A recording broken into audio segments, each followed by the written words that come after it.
Namaste. Welcome to Junior Tesla. In this episode of Junior Tesla, we are going to prove that root 2 is irrational. We had already proved it earlier, but we are going to prove it in a very different way. In our previous episode of Junior Tesla, we had proved that root 2 is irrational using proof by contradiction method. In proof by contradiction, what we do is we assume that root 2 is a rational number, then we write some series of logical statements, and finally we come to a conclusion that is wrong, illogical, and that is because of the meaningless assumption. And then we say no, our assumption is wrong, root 2 cannot be a rational number, it must be irrational, right? That is what we had done earlier. Today in this episode also we are going to do the same thing, but slightly different, in a different way. What we are going to do is we are going to use one property, that is the value of root 2 lies between 1 and 2. We know that root 2 is equal to 1.41 something. So definitely it is greater than 1 and less than 2, right? So we are going to use this particular result to prove that root 2 is irrational. Quite interesting, right? Let us see how to do it.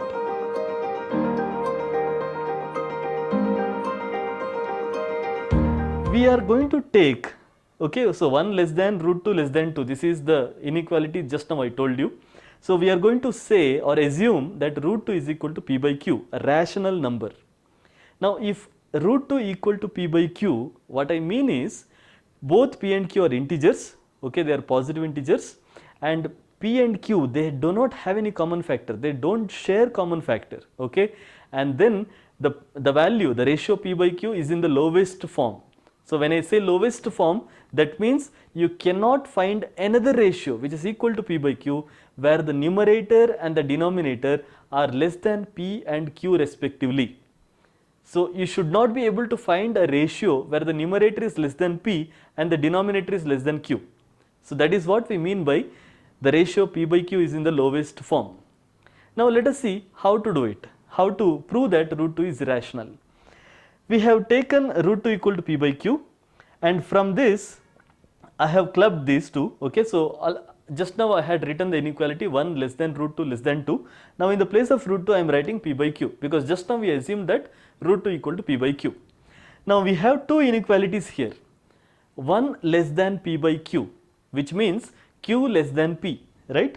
So if q less than p, then 2q is less than 2p, we just multiplied 2 on either side. So 2q minus p is less than 2p minus p, which is equal to p. So 2q minus p is less than p. So we got one inequality. This result is derived from this. Now similarly, let us take the second inequality, that is p by q is less than 2, which means p is less than 2q. So if p is less than 2q, then p minus q is definitely lesser than q. So p minus q is lesser than q. This is the second inequality that is derived from the second part of this inequality.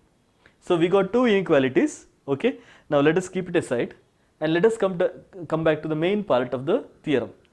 Now here p by q, that is also equal to p into p minus q divided by q into p minus q. Here p minus q is a positive value, remember, because p is greater than q. Why? Because p by q is representing root 2 and root 2 is lying between 1 and 2. So definitely the value of root 2 is greater than 1. That means the ratio p by q is greater than 1. So any ratio that is greater than 1, the numerator is greater than the denominator, and that is why p is greater than q. And that is why p minus q is a positive value. So it is multiplied and divided to the ratio p by q. The ratio's sign is not changed. So we will simplify it further. So p into p minus q becomes p square minus pq, and q into p minus p becomes pq minus q square. Now in the numerator we have p square, which is equal to 2q square, because just now we told root 2 equal to p by q. So if you square it, you will get 2q square equal to p square. So in the place of p square I have written 2q square minus pq divided by pq minus q square. Now in the numerator and denominator I can see q as a common term, so it is taken outside. Q into 2q minus p divided by q into p minus q. Q is removed and what is remaining is 2q minus p divided by p minus q. We have already come to the conclusion part of the proof. I will tell you why. Here 2q minus p divided by p minus q, this ratio is basically equal to p by q, correct? Because we started with p by q and finally we have come to this ratio. Definitely these two ratios are equal. But here is the catch. 2q minus p is basically lesser than p. Just now we had found the inequality 2q minus p is less than p. Similarly, p minus q is less than q. That means we have found a ratio which is equal to p by q, where the numerator of the new ratio is less than p and the denominator of the new ratio is less than q.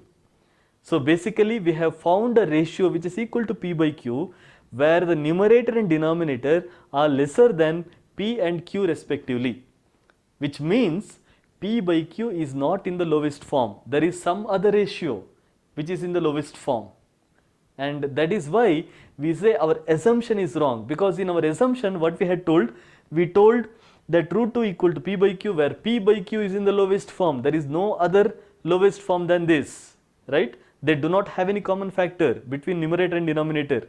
So we had assumed that p by q is in the lowest form, but here we have come to a conclusion where we find another ratio where the numerator and denominator are lesser than p and q respectively. That means p by q cannot be in the lowest form, a contradiction to our assumption. Therefore our assumption is wrong, and then we say root 2 cannot be a rational number, it must be an irrational number. Here the beauty of this proof is, you need not stop the proof here, you can go further. Okay, you can write few more lines, few more logical statements, and finally you can get another ratio where the numerator and denominator are smaller than these two. Okay, so you can find another ratio, you can find another ratio, so it continues. You can find n number of ratios where each ratio's numerator and denominator are smaller than the previous ratio, and that is why definitely we can say p by q cannot be in the lowest form, right? So that is why root 2 is not rational, it is irrational.